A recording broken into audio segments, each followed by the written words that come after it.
privileged to be speaking here before the All Veterans Memorial in Harrison Smith Park, where Upper Sandusky has held its Memorial Day program every year since 1960. I always look forward to being here, either as a speaker or as a citizen, because of the dignified and historical setting that honors all of our war dead and those veterans who are no longer with us. Certainly, Memorial Day is the most somber of our national holidays. And for those families who have lost a loved one in our nation's military service, and for those of us who have worn the military uniform of our country and have lost close friends, it is the most somber of days, sacred of days. This year, I'm especially pleased to be here for other reasons as well. For the first time, AMVETS Post 777 is sponsoring the speaker for Upper Sandusky's Memorial Day program, and I am humbled to have been selected to represent the members of this fine Veterans Club that contributes so much to our community. In that same vein are the ladies from the American Legion Auxiliary 225. I wish to acknowledge them and thank them for their continuing participation and help with this annual program.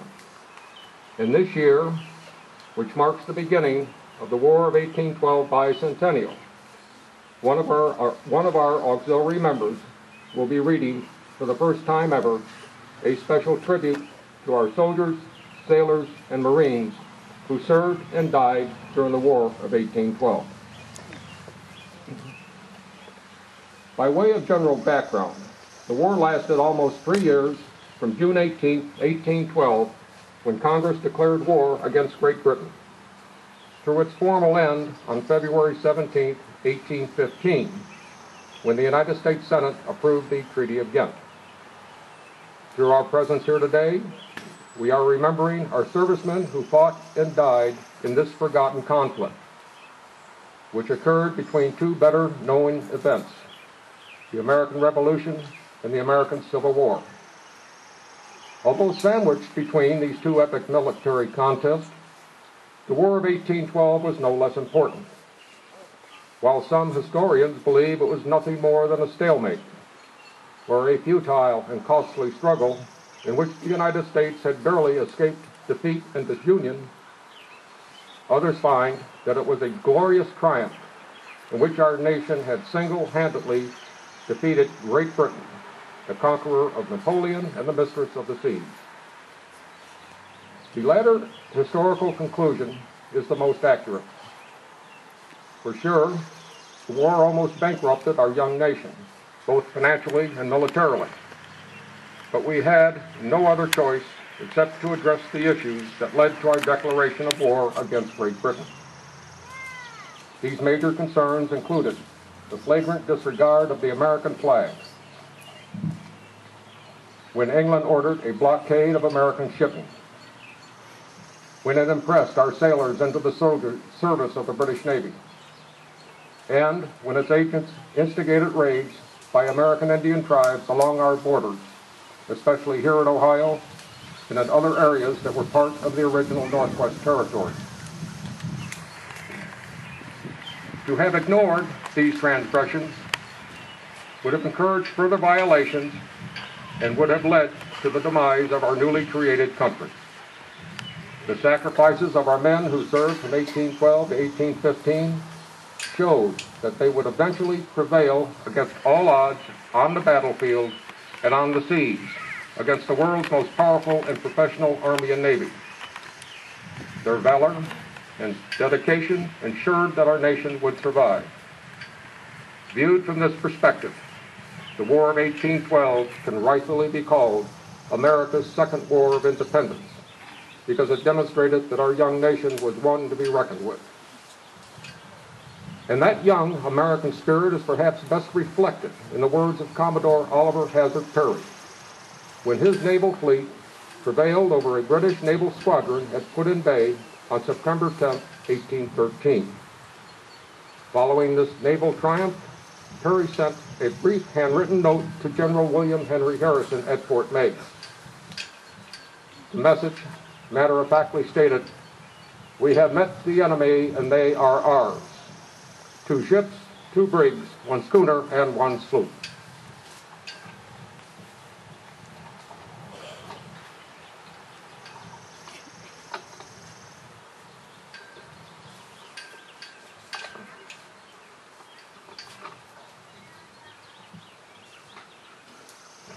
So on this Memorial Day, we honor those who served in that war, among whom are 30 veterans who are buried in 19 different cemeteries throughout Wyandot County. Although we do not know whether any of these veterans actually served in this area during the War of 1812, we do know that they came to live here sometime after the war ended, and would forever remain here when they passed away between August 1848 and January of 1880.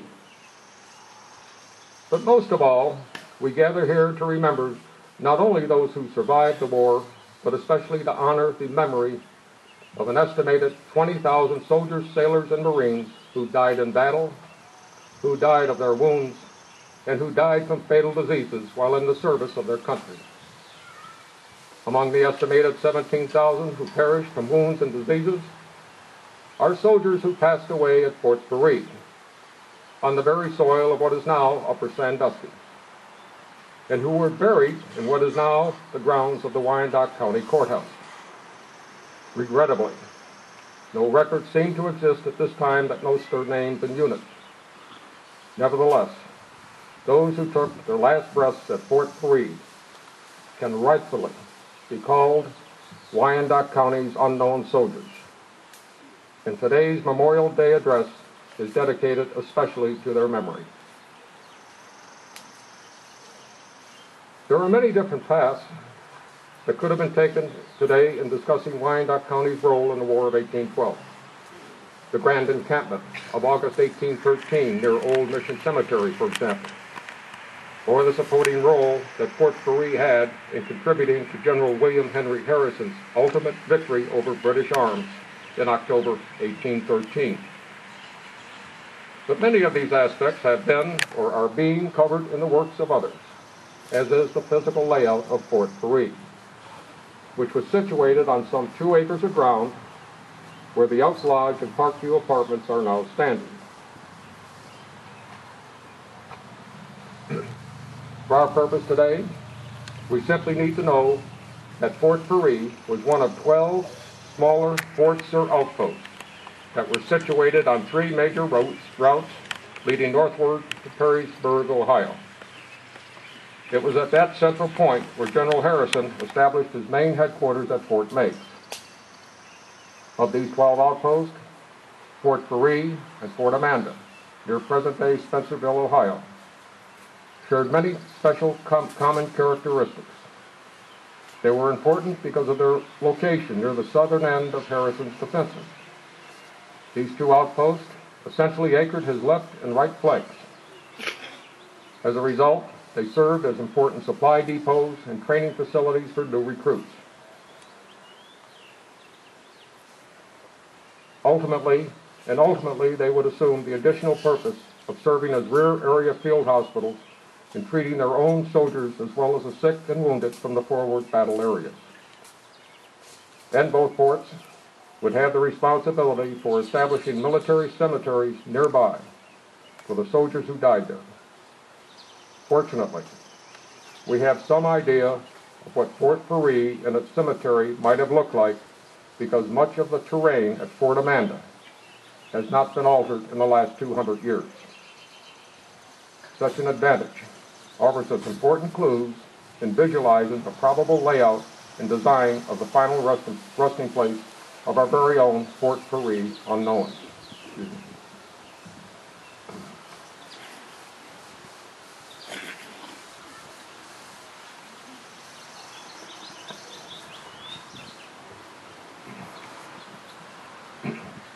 Without such useful information, there is little to guide us in determining what became of our Fort Garry dead.